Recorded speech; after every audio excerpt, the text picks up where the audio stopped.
June 1615, Kyoto, Japan. A small boy is marched through the streets. He is 8 years old. His name is Kunimatsu. He is the grandson of Toyotomi Hideyoshi, the man who, 30 years earlier, had risen from peasant sandal-bearer to absolute ruler of Japan. The man who built the greatest castle this country had ever seen. A man so powerful that foreign kings sent him tribute and his own generals wept at his feet. That man is dead. His dynasty is dead. And now his grandson stands on the Sanjo Bridge in Kyoto, and a Tokugawa executioner raises a sword. Kunimatsu was 8 years old. The message was clear. The Toyotomi were gone. Every last one. This is the story of how the most magnificent castle in Japanese history became the tomb of an entire dynasty.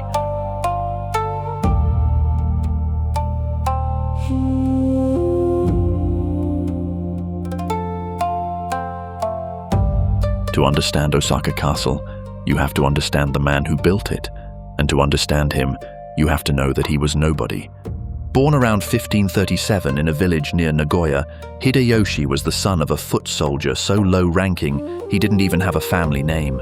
He had no formal education, no martial training, no noble blood.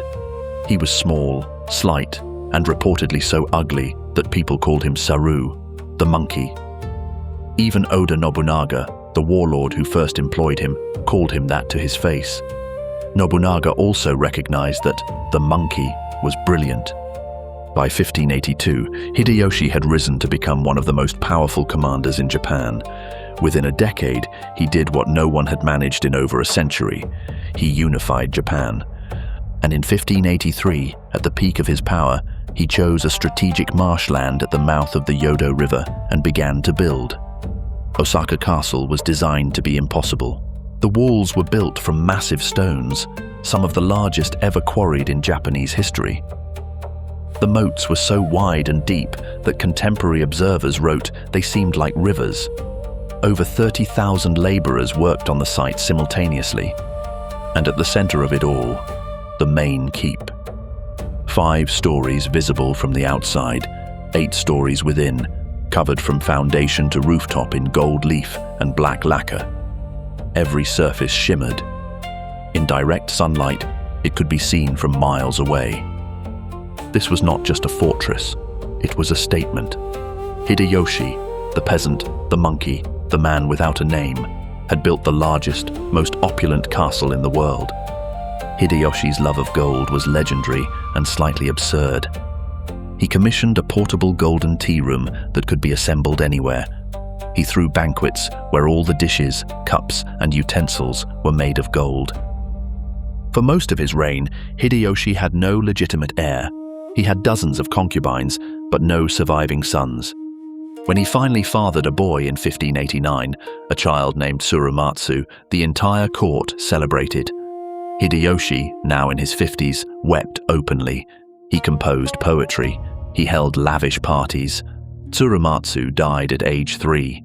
Hideyoshi, devastated, adopted his nephew Hidetsugu and named him his heir. Hidetsugu was made regent. Everything was arranged. Then, in 1593, his favorite concubine, Yododono, gave birth to another son, Hideyori. Within 2 years, Hideyoshi had his nephew Hidetsugu accused of plotting rebellion. Hidetsugu was forced to commit ritual suicide. His entire family, wives, children, even infant daughters, were rounded up and executed in Kyoto's riverbed. 34 women and children beheaded together. Hideyori was now the sole heir. Lady Yodo had a complicated history with fire and death.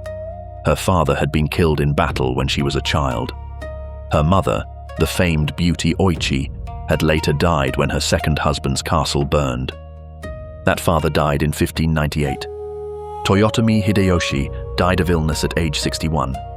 His final words were about Hideyori. "I leave him in your hands. He is still so young. I humbly ask for your help." Hideyoshi had made 5 of Japan's most powerful lords swear an oath to protect Hideyori. One of those lords was Tokugawa Ieyasu. Ieyasu had the same oath broken within months. By 1600, Japan had split into 2 factions, those loyal to the Toyotomi and those aligned with Ieyasu. They met at the Battle of Sekigahara, one of the largest battles in Japanese history, involving over 160,000 men, and Ieyasu won decisively. 3 years later, in 1603, he was named shogun by the emperor, placing him above even the Toyotomi in official rank. To make the point permanent, Ieyasu immediately resigned and passed the title to his son. The message, the Tokugawa shogunate, would be hereditary. The Toyotomi were yesterday. But Hideyori was still alive. He still controlled Osaka Castle. He still had wealth, loyal retainers, and enough symbolic power to be dangerous. And he was growing up. For over a decade, an uneasy peace held. The flashpoint came from an inscription. Hideyori had funded the reconstruction of a great temple bell. Ieyasu's advisors declared a deliberate curse, that the Toyotomi were symbolically cutting the Tokugawa patriarch in two. It was the pretext Ieyasu wanted. In the winter of 1614, 200,000 Tokugawa troops marched on Osaka. Osaka Castle had a problem that even 200,000 attackers couldn't immediately solve. It was almost impregnable. The outer compound was surrounded by multiple concentric moats, some over 80 meters wide. The stone walls were too thick to breach with conventional siege weapons. The castle held enough rice to feed its garrison for years. The defenders included one of the greatest military minds of the age, Sanada Yukimura. He built a forward fortification, the Sanada Maru, that so thoroughly repelled every assault that Tokugawa commanders lost thousands of men in fruitless charges against it. The winter campaign stalemated. Ieyasu could not take the castle by force, so he offered peace. The terms seemed generous. Hideyori and Lady Yodo would be spared. In exchange, Osaka would accept the filling of just the outer moat as a symbolic gesture. Lady Yodo negotiated the peace herself. She agreed. Then Ieyasu's engineers worked through the night, and the night after that.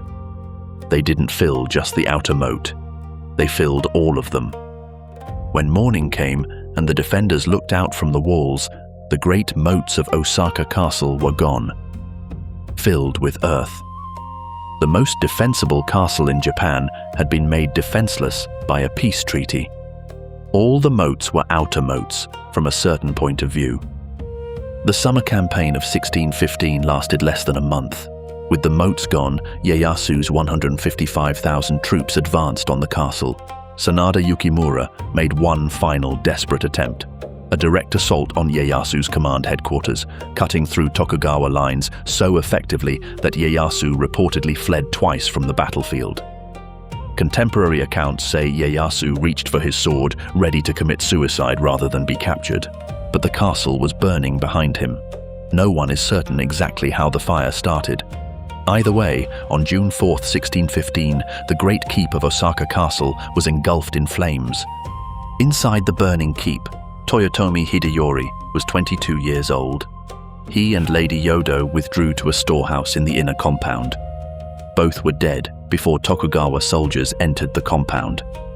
Lady Yodo was in her mid-40s. She had spent her childhood watching her father die in battle, her mother die in a burning castle, and 34 women and children beheaded in a riverbed. She had raised a son as the vessel of a dynasty's hope and watched that hope dismantled moat by moat. She died in a burning castle, just like her mother. Sanada Yukimura was found on the battlefield, exhausted, and was beheaded. His last words, according to one account, were, "There is no warrior in Japan so brave." His killer agreed. He wept as he took the head. Ieyasu did not stop at the castle. Hideyori had an illegitimate son, Kunimatsu. He was 8 years old. He was taken to Kyoto and beheaded on the Sanjo Bridge.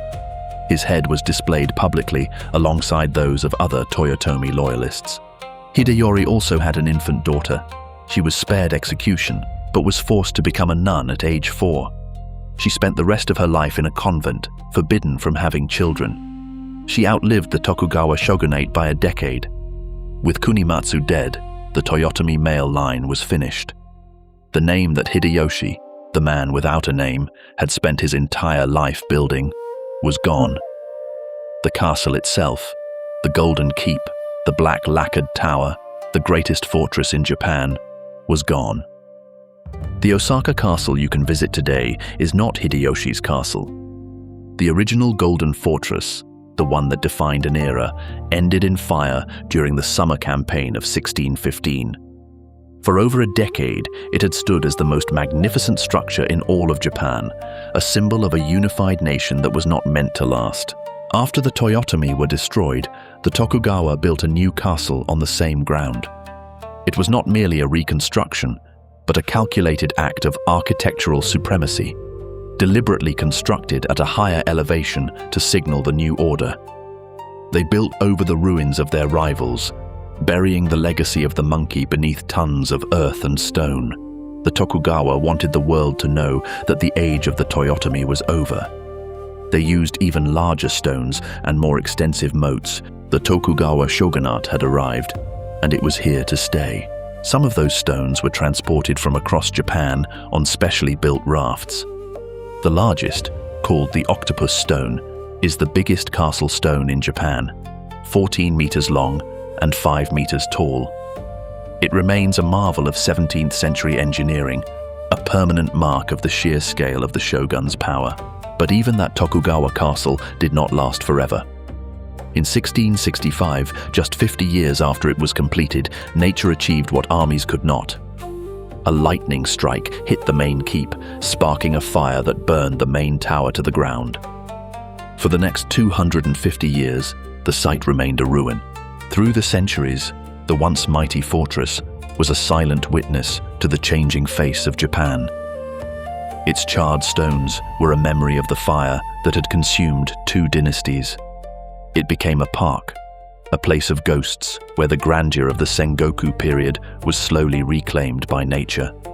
Yet even this reconstruction was not spared from the violence of history. During the final months of World War II, it was damaged by Allied bombing. The Japanese army had used the castle grounds as a military headquarters and ammunition depot, making it a target for the fires of modern warfare. The stones of the original walls are still there. You can touch them today. The castle burned, the dynasty ended, and the unifier is gone. But these stones remain, the final silent witnesses to his ambition. Toyotomi Hideyoshi spent his life trying to build something permanent, a castle, a name, a dynasty. Tokugawa Ieyasu spent his life dismantling it, and he succeeded. He succeeded so thoroughly that the name Toyotomi is known today almost entirely because of how completely it was destroyed. An 8-year-old boy on a bridge in Kyoto, a woman dying in a burning castle for the 2nd generation in a row, a warrior beheading himself rather than submit, and a golden tower falling into ash. This was the price of power in the age of blood and mortar.